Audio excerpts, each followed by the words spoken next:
Masaya po, Ate Mendy.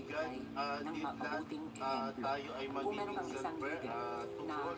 Minamalitang kababaihan, kinukutsa ang kababaihan. Kung meron kang leader na nag-aaral na ang anak ko. Marami laging activity. Ayan, dyan, ma. Na medyo bastos. Parang hindi ka Alexa, So aming introduce sa aming amendments isang special provision that would penalize public officials who commit and promote acts of misogyny, misogynistic remarks, homophobic remarks, etc. If we expect the ordinary citizenry to behave in a certain manner, to fight against misogyny and homophobia, and that performs ang mabastos, we should also expect this from our elected officials. So silalim po ng aming amendments, gusto namin parusahan ng mga public officials with fines from 100,000 to 500,000 and even suspension, no? 6 months to 1 year, and tapos kung repeat. Tama, di ba? Kayo din yung pinaulit-ulit nila doon. You are Romualdez and the president is an Aquino. Oh, magpasikat ito, hindi tugas kamay. Kayo naman. Diba? Parang na-normalize na, parang pangalan. Identify niyo properly. Gumagawa nun. Pero ang tanong po, sa ating mga kababayan, alam na nila yan. kung nanay niyo, sister niyo. Totoo. Ako rin naniniwala ko na alam nila yan. Sinabi na nga ni Francis Castro. Di ba? Pero, yan. Di ba, DJ Carlo, papasikat ka, boss? Boss! Kupal ka ba, boss? Di ba? Ay, kasi pag-usapan natin yung impeachment.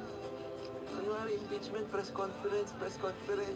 Tungkol sa impeachment. Kasi mamaya may ipa-file na impeachment. Ganon yun! Bossing!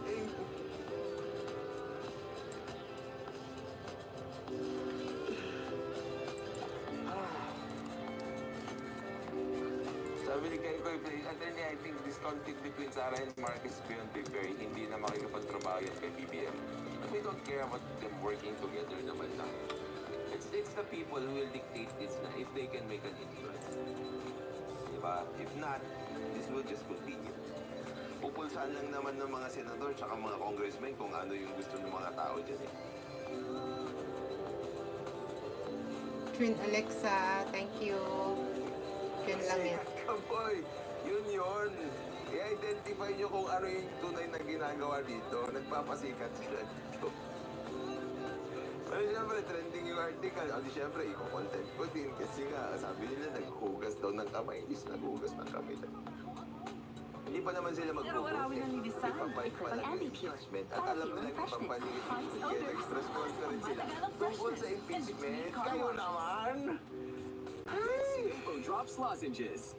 Get relief from sore throat and cough. Si Tata yung nag-ano, ads. Ay, good evening at sa lahat ng viewer, Lala Perez. Ay, impeachment na, hanap. Kaya sila may impeach na. I talk now is the presence of Assistant Majority Leader King of Zambales. Thank you for joining us today. If you want, you can also join the table. Sandro Antuana from Visionary TV, you are recognized. Bidinang, Silisina. Good morning, sirs and ma'am. Na-mention we may not have enough time kasi sabi niya, the thoughts on the answer. So, pwede bang tanggapin? Di ko man Next year na. Tier? Pag-uwi, may kanta na si Tatay. Pwede next year na lang po. I think the Secretary General was speaking on the practicality of time. He wasn't really saying about the acceptance or receiving any complaint. Wala naman siyang choice eh, kundi tanggapin yun eh, ipa-file lang naman eh. Eh ba pinakita ko sa inyo yung rules of procedure, may dates naman yan eh. Nakalagay dyan, initiating complaint. Di ba? The Secretary General, di ba?